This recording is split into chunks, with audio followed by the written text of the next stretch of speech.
안녕하십니까. 최명다큐 트레이더입니다. 자, 오늘은 2026년 8월 17일부터 8월 24일 주간 및 전체 판세 전망에 대해서 이야기해 보도록 하겠습니다.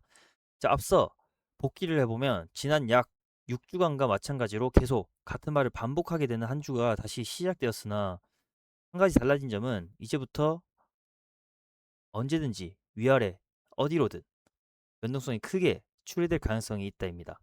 문제는 과연 이것이 어디로 터지느냐인데 상승으로 보내는 척하다가 하방을 보내는 등의 노이즈에 대해서는 감안하지 않기로 하면서 예측은 여전히 하방으로 잡아봅니다.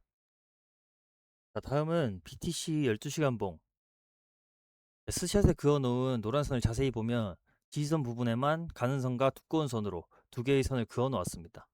가늘게 표시한 선은 최근 약 2개월여에 걸쳐진 만들어진 지지선 쌍바닥을 단순히 연결한 것이고, 두꺼운 선은 지난 글에서 설명했던 24년 1년 내내 만들어진 박스 파동의 추세 연장선이 이어지는 선입니다. 현재 이 두 선이 아주 근접한 상태로 만들어져 있다는 것은 이 저점을 다시 한번 확인하거나 또는 이 부분이 무너질 경우 순간적 또는 중장기적으로 시세가 한 단계 더 급락할 수 있다는 바리게이트로 작용한다 보시면 됩니다. 따라서 추세선 관점으로만 보면 지금의 BTC는 대충 이쯤이 이번 장 바닥이다. 저 지지선이 무너지면 365 주선이 위치한 48K 부근까지 아직 한 발 남았다의 이지선다의 기로에 놓여 있다는 것입니다. 그런데 개인적 예측으로는 그동안의 예측은 그야말로 위아래 5대5의 예측 불가능 범주에 있었다고 본다면 이제부터는 이 저울추가 서서히 하방으로 기우는 느낌입니다. 따라서 개인적으로 이번 주 하방 예측이 적중할 경우 그 라인은 장단기 지지선에 한 차례 더 비비지는 57.2K 부근을 보고 있지만 이는 여기까지 진행될 수 있다라는 의미로 봐주시면 될 것 같아요. 자, 다음은 미결제 약정.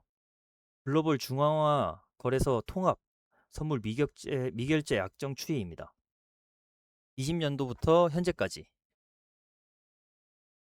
자, 노란색 선은 BTC의 가격이고 녹색 영역은 전 세계 주요 CEX에 열려있는 선물 미결제 약정 추이입니다.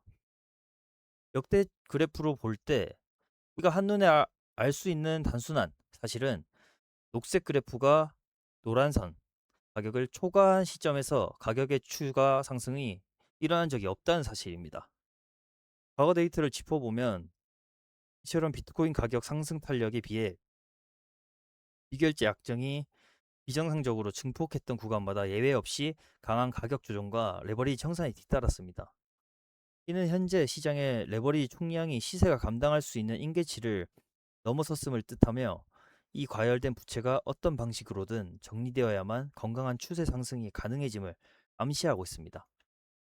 그렇다면 남아있는 문제는 과도하게 쌓인 물량은 대부분이 롱 물량이냐, 숏 물량이냐 라는 것인데 파생 상품 시장의 구조상 미결제 약정의 계약수는 롱과 숏이 1대1로 매칭되지만 현재 이 과도한 포지션을 쥐고 있는 주도 세력의 실질적 압박은 롱 쪽에 극단적으로 몰려있을 가능성이 높습니다. 수개월간 이어진 일반적 하락장에서 숏 포지션은 이미 수익을 실현해 나가는 반면 롱 포지션은 손실을 만회하기 위한 물타기와 버티기성 물량이 누적되며 이른바 갇힌 유동성을 형성하고 있기 때문입니다. 결국 이 누적된 롱 포지션의 연쇄 청산이나 투매가 한 차례 쏟아져 나와야 진정한 바닥이 확인될 가능성이 높은 상황입니다. 네, 다음은 테더 도미넌스 주봉입니다. 현재 BTC 도미넌스는 비록 하락하고 있지 않지만 그렇다고 장기 추세 위로 다시 들어올린 것도 아닌 중립 상태입니다. 그리고 알트코인 도미넌스는 넘어져야 할 벽 하나를 결국 돌파하지 못하고 좌절 중인 상태인데 이 상황에서 테더의 도미넌스가 역대 고점을 넘기는 새 상승 파동이 그려지게 되면 시장 하락 사유가 되기 때문에 늘 그랬지만 지금부터는 특히나 이 지표가 신고점을 경신하는지 여부를 잘 살피면서 앞서 말한 사항들과 퍼즐을 맞추듯 머릿속에서 조합해 보는 것이 좋겠습니다. 이 외에도 여러 가지 지표를 더 덧대어 설명할 수도 있지만 중요한 것은 여러 지표를 겹쳐서 얼마나 통일된 방향의 시그널이 표착되느냐를 찾아내는 것입니다. 다만 제 생각으로는 이제 그간 5대5 정도의 저울추를 약 8대2 정도의 하방으로 기운 것이 아닌가 하는 생각입니다. 따라서 저는 이 예측이 적중할 경우를 대비하여 주요 자금 대부분은 무포로 유지하고 예측이 빗나갈 경우를 대비한 약간의 복권형 코인 매수 및 손절을 짧게 잡는 저배롱 정도로 매매하고 있습니다. 이 점을 잘 유의하셔서 이제 구독자분들도 지금 현재 이 사항을 잘 매매하고 이제 손실 없이 잘 하시면 좋겠습니다. 오늘 영상이 도움되셨다면 좋아요, 구독, 알림 설정까지 부탁드립니다. 감사합니다.